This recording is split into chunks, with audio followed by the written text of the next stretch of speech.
Before the war, my world was measured in fabric, stitches, and the sound of scissors gliding through cloth. My mother and I ran a small tailoring shop in Bratislava, and life, though simple, was filled with color. Women came to our door, carrying folded fabrics and sketches of dresses for weddings, baptisms, and evenings at the theater. I can still see my mother's hands, steady and graceful, moving the needle through silk as sunlight filtered through the window. That was the rhythm of our lives, quiet, deliberate, secure. And then the soldiers came and everything unraveled.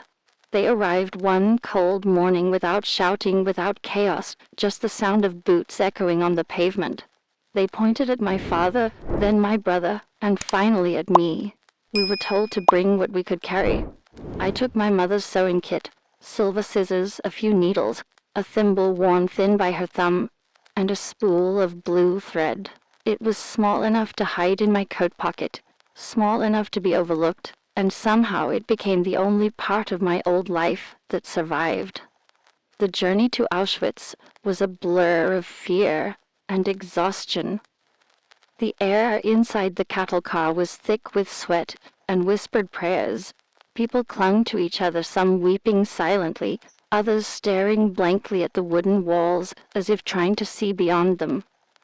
I didn't pray. I counted imaginary stitches in my mind, one after another, the way I used to do as a child when I was nervous. It was the only thing that calmed the shaking of my hands. When the doors finally opened, the smell of smoke and decay struck us like a physical blow. The guards shouted orders in German, pushing us into lines that split families apart in seconds.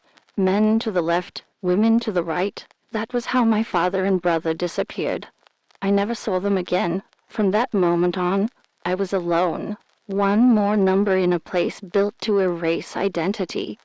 The days that followed were beyond understanding. We rose before dawn, stood for hours in the freezing dark, and worked until our hands bled. We slept on wooden planks packed so tightly that turning over was a privilege.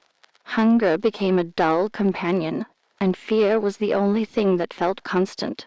The world had narrowed to survival. One more breath, one more day. Then, unexpectedly, my life changed because of a single word. Nähen. To sew.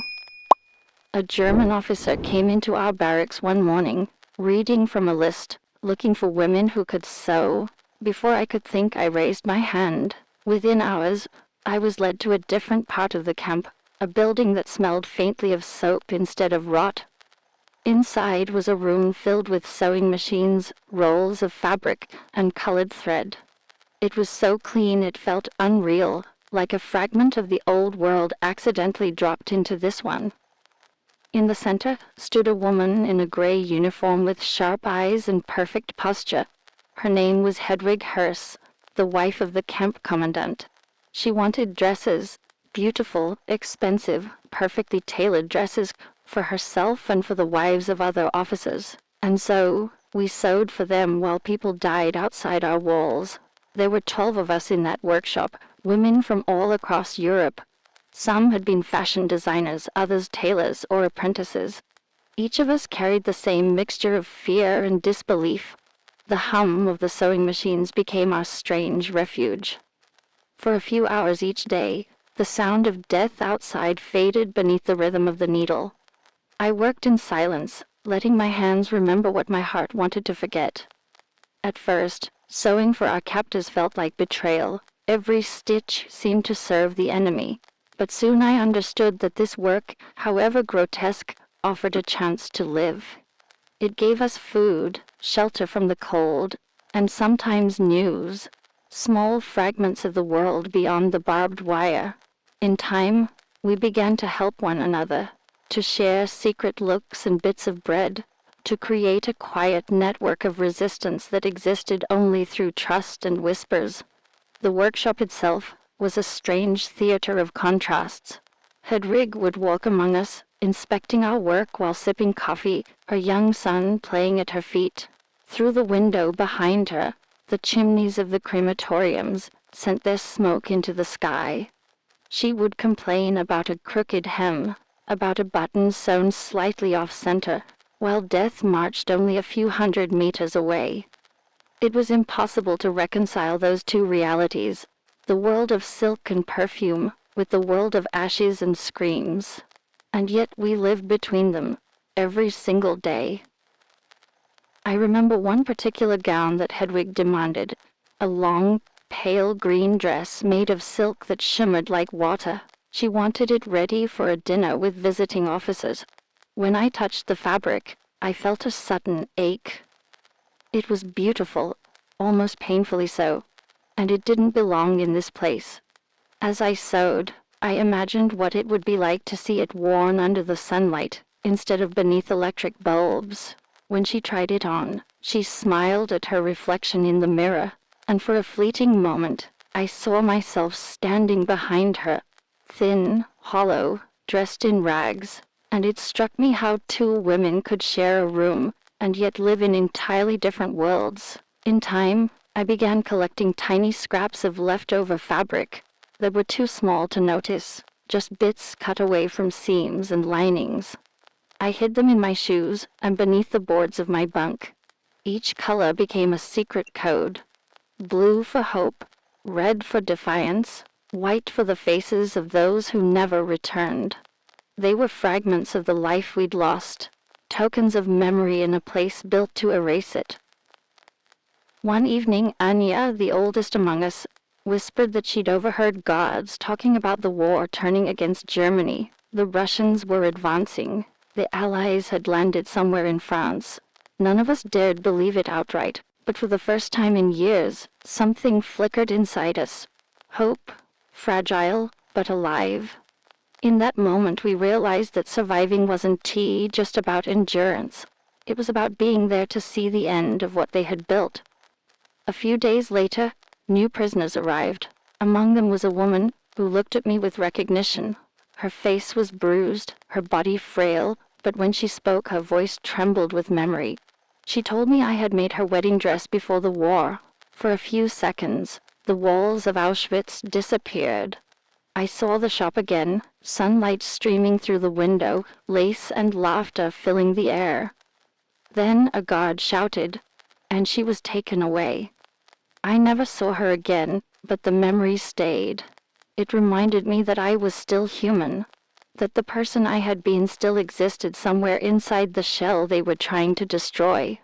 One morning, while repairing a uniform, I found something hidden inside its lining, a folded piece of paper. My heart raced. It was a note written in German, a message passed secretly between prisoners working in different parts of the camp. It spoke of an escape attempt, of smuggled tools, of courage that refused to die. I knew that if I were caught reading it, I would be executed, but the words burned into me. They reminded me that even here, behind electric fences and guard towers, defiance lived on. From that day, something changed. I began to use my sewing differently. I started stitching small pieces of food into the linings of coats sent to the work details, hiding needles that could serve as tools, bending bits of wire into shapes that might open a lock. They were tiny acts, invisible to anyone but me, but they gave meaning to my survival. For the first time, I felt I was doing more than enduring. I was resisting. Every night as I lay in the dark, I thought of the world beyond the camp, the sound of my mother's voice, the smell of freshly ironed linen, the quiet hum of the sewing machine back home. I promised myself that if I ever left this place I would sew again, but not for luxury or vanity. I would sew to remember. I would stitch together the torn fabric of everything we had lost. As winter came, the sounds outside changed. The gunfire grew distant, then closer again. The guards were restless. Something was happening beyond the fences. Rumors spread like wildfire. Rumors of liberation, of retreat, of chaos among the SS. But for us, inside those walls, time moved slowly, each day bleeding into the next, each breath another gamble. And yet deep inside we could feel it. The wall was shifting. The fabric of the Reich, once so tightly woven, was beginning to unravel. When the air around the camp began to change, It wasn't something you could see, only feel. The guards spoke in hurried tones, the dogs barked more often, and there was a strange tension that crept into every order shouted at roll call. We didn't know it yet, but the empire that had crushed millions was beginning to collapse under its own weight. Inside our workshop, the hum of the sewing machines continued, but there was an undercurrent, an invisible thread of uncertainty running through every stitch. One morning Hedwig didn't come. Her absence, trivial as it might have seemed, filled the room with quiet speculation. She had never missed a fitting before. For weeks, her voice had dominated the workshop, criticizing hems, admiring lace, scolding her maid. That day her chair stood empty, and the silence felt heavier than the walls themselves. Later we heard whispers that she had fled with her children to safety, leaving her husband behind to deal with the ruin he had helped create. Without her presence, the officers who came to collect uniforms and dresses seemed distracted, less certain of themselves. Their boots no longer struck the floor with the same confidence. You could almost sense their fear. Fear of losing control. Fear of what would come when the world outside those gates turned against them. We, the invisible women behind their clothes, noticed every tremor, every hesitation.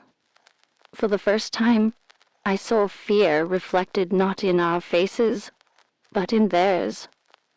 The work continued, though the materials changed. Fine silks were replaced with rougher fabrics. Patterns grew simpler. We were told to sew repairs, patch uniforms, mend coats for soldiers preparing to leave. Each piece we handled felt like the closing of a chapter. The empire that once demanded beauty now begged for function. One afternoon, an officer came into the workshop, his uniform wrinkled, his eyes bloodshot. He ordered us to produce armbands with the Red Cross symbol, claiming they were from medical personnel, but we all knew what they meant: disguise. A last attempt to escape justice when the war was lost. I sewed mine carefully, not out of obedience, but out of a quiet satisfaction. Each perfect cross felt like a prophecy. No matter how clean their disguises, their crimes would stain them forever. That night, as the lights dimmed, Ania whispered that trains were no longer arriving.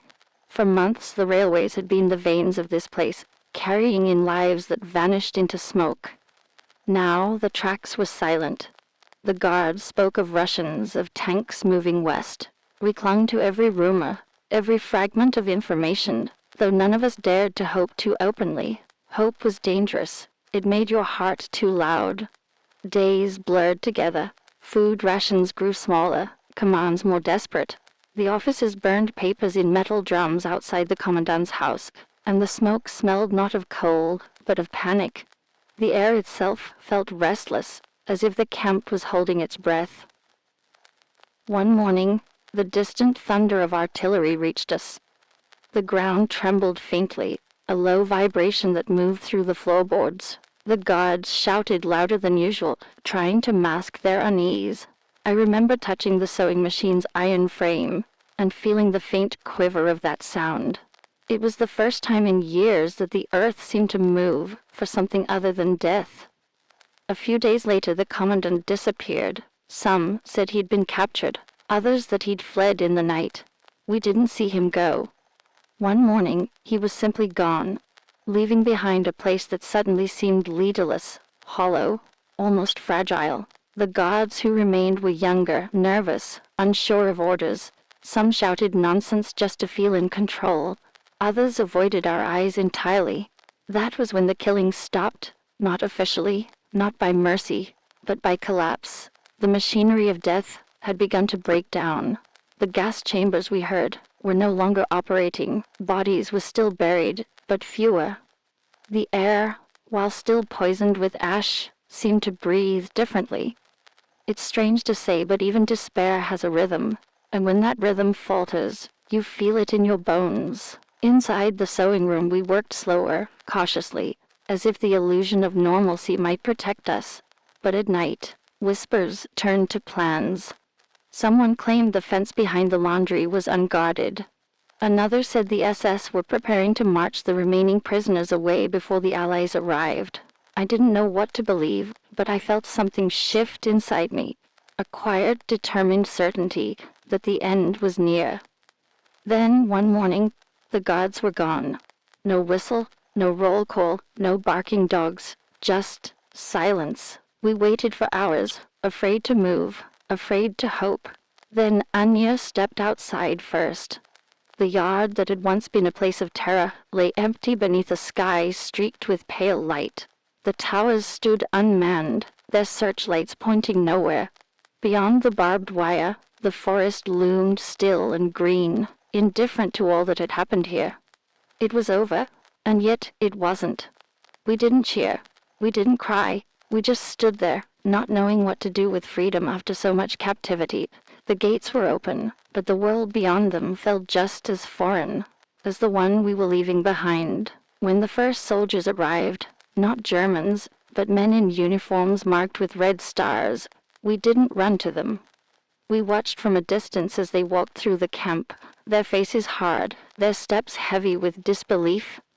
They looked around as if searching for something they couldn't quite comprehend, and perhaps they couldn't. How could anyone truly understand what this place had been?